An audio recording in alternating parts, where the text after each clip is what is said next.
And this will be a sermon then today about setting tables and flipping tables.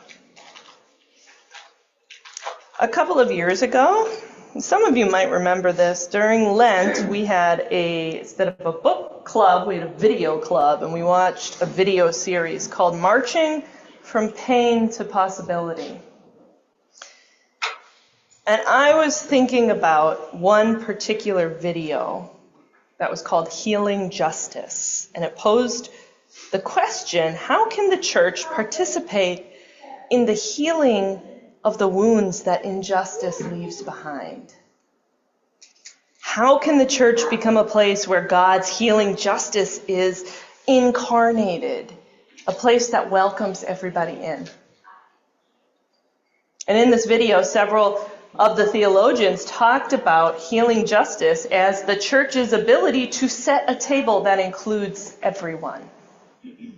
And they were careful to point out that the only way to do this, the only way we can set a table that is truly inclusive and healing of all people, is by centering the concerns of people who have been marginalized. Is by setting the table in the first place so that people know that they are not only invited, but that they will be welcome and safe once they get there.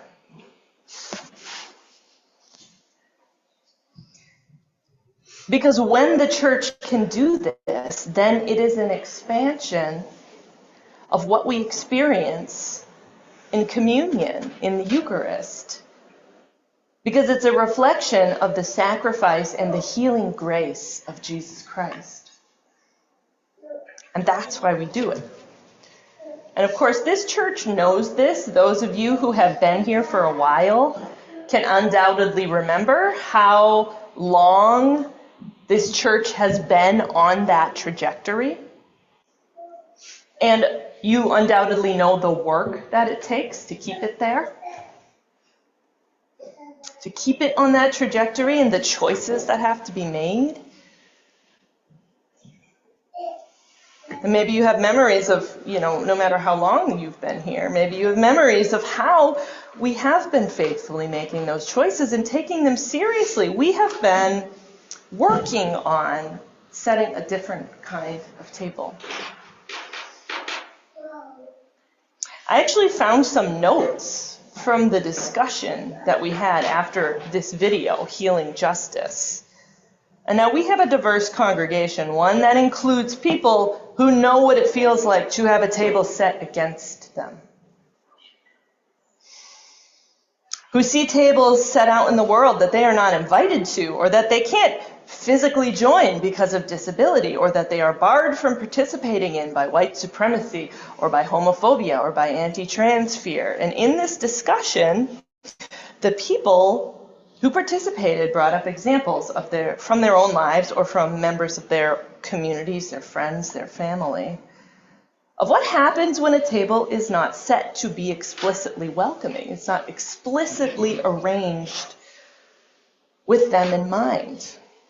Somebody brought up the fact that tables that are not arranged for people with disabilities literally and physically mean they can't approach them to join the people who can easily sit down anywhere. This group talked about people with severe allergies who could be driven away by the use of perfumes or by food that not everybody can have. They talked about how BIPOC people who aren't sure of their welcome at a particular table often won't even come to it in the first place. And that, friends, is why it is so important to set our table centering the concerns of those who have been marginalized in this society. Because it is the only way that we know for sure we are removing the barriers that exist, that keep people from the table, that keep people from experiencing the grace that is found in the worship of God in community. And we know now that it goes far beyond that. Because when people grow used to exclusionary tables, they grow to believe that that's how tables should be. They want to start defending their table. And when that doesn't work, when other people keep trying to invite other people in, they change their tactics. And maybe they eventually decide that they have to actually kick those people out of the house entirely, don't they? Can't get to my table if I lock the front door in the first place. We are at the place in history where the government is trying to get rid of people who don't fit at their tables. And as we're seeing right now, with the experience of the ice surge and how it's impacted people in our own community, this is dangerous for everyone, We also saw that with their recent focus on destroying the supports and the health care that trans people need. It is dangerous. And I say everyone, but we know it's most dangerous for the people who are hiding in their homes today, who are keeping their children with them, and they're afraid of what's going to happen if they don't. Those people are trying to deal with this life-altering danger of exclusionary tables. And we know those exclusionary tables have existed as long as human beings have. So as people of faith, how do we react to them? What do we do now? Well, what did Jesus do when he encountered them? That's a simple answer, actually. How did Jesus react when he encountered tables that were set in ways that excluded people, that perpetuated injustice, that took advantage of the poor or set people apart, that prevented people from experiencing the full blessings of God? Well, what did Jesus do with the table in today's story? Yeah, that's right, he flipped it. Jesus turned those tables right over. Jesus cleared them right off. That is why this story is often called the cleansing of the temple. Throughout the Gospels, Jesus often complains about how the religious elites and the temple system had been corrupted, how it economically took advantage of the poor instead of supporting them like the scriptures ask the people of God to do. It was by their own rules, and they were flouting the rules. Do you remember the story of the widow's mite? I know I've talked about this here before. Very often it's held up as some kind of example of noble sacrifice, and in order to do that, you literally have to cut it in half. You have to stop the story in the middle to make that point, because the rest of that story is a tirade that Jesus stands up and makes against how the temple, how those charged with the care and administration of the people, instead of giving to this widow like they're supposed to, supporting her, making sure that she could enjoy God's abundance like everyone else, instead of that, they were taking her last coin.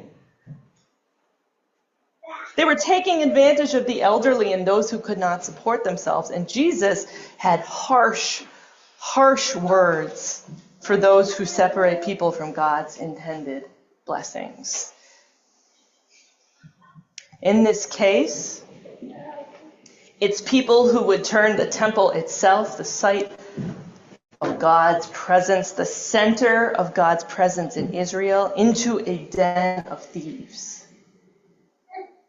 Jesus did not like the table that they had set for God's people, so he flipped those tables, and then he set a new one. I know we're reading the Gospel of John, but I actually want to bring up something that happens right after the table flipping in the Gospel of Matthew, because it's amazing. And again, we just love to cut the tail ends off of stories when we hear them sometimes. I mean, to be fair, they're often very long. But in Matthew, so after Jesus flipped those tables, after he drove out those people who were colluding with the power of the Roman Empire, they were there with the full blessing of the empire, bringing inequality and poverty to their own people while they reaped the benefits. After Jesus flipped those tables, he went outside to the people who were begging for alms, and he invited them in to the temple, to that space where inequality had dwelt. He invited in people who were blind. He invited in those with physical disabilities who were sitting outside the temple. And the only way that they could support themselves was through the charity, through the alms of the people who were coming there to worship. Those people that had been marginalized by the systems that supported their world, they had no means to support themselves at the time. He brought them into the center of commerce in Jerusalem after he cleared it out, and then he healed them. And this led directly into Jesus being arrested because the leaders, the people who colluded with the Roman Empire, could see how dangerous that was to them and to their cause. The cause of the status quo, the cause of propping up the systems of inequality.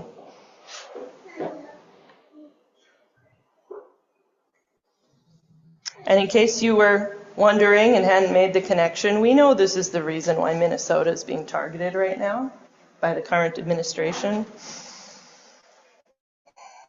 It's because Minnesota has spent a long time, particularly the last 5 years, I'd say, both flipping and trying to reset our tables.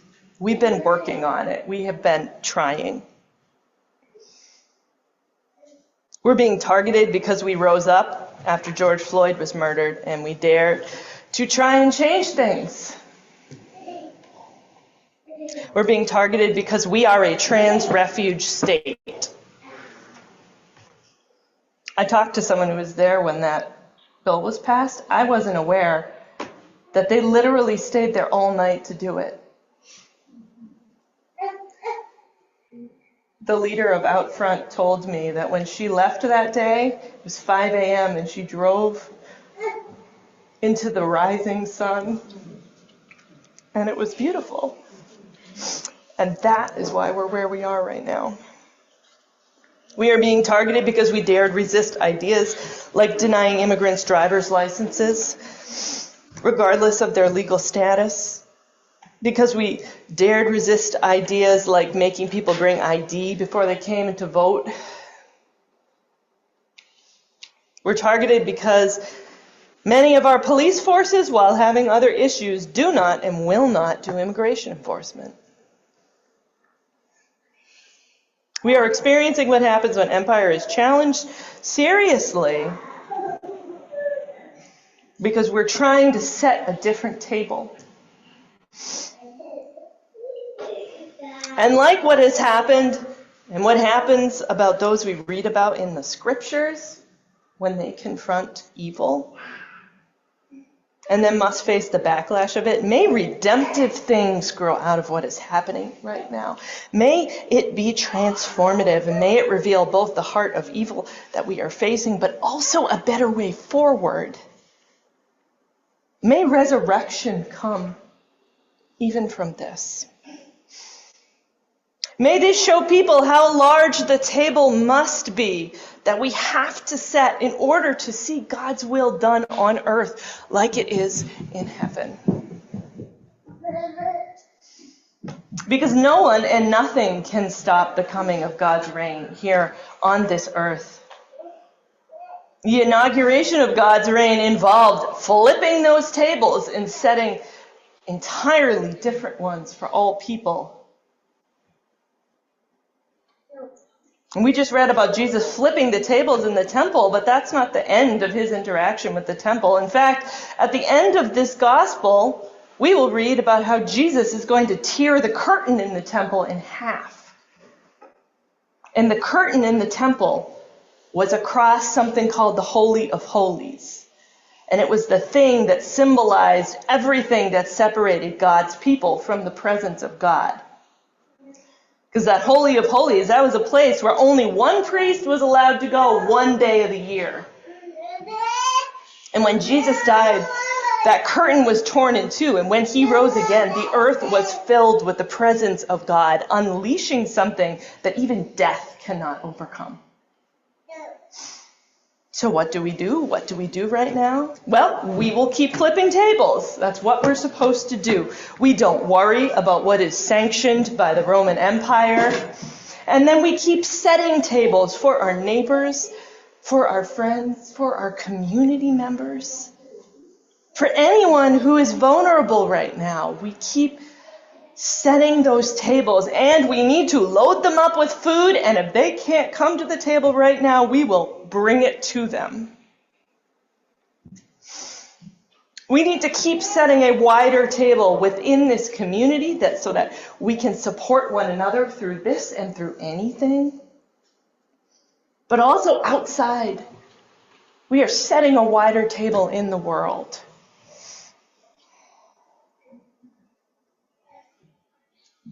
Individually and in many of your lives, I know that, and also as a community when we come together, we've been working on flipping and setting those tables, and we need to continue. Let's continue with the work that has been started here. And it's more important than ever, because what else is there to do in the face of empire but remember the stories of what Jesus does when people come together to steal the lives of others, to institutions that have become a den of thieves. And then what do? Then we sit down and we feast together at the table that God has set for us. And I pray that it's a table that we can bring our vulnerabilities to, where we can find the grace of God, where we can stand together and support one another. Even if there are times where we don't know what to say to each other, maybe we can just say, I don't know, but I care. I'm so glad you're here with us. Jesus sets that kind of table for us. And together, we'll all do the same.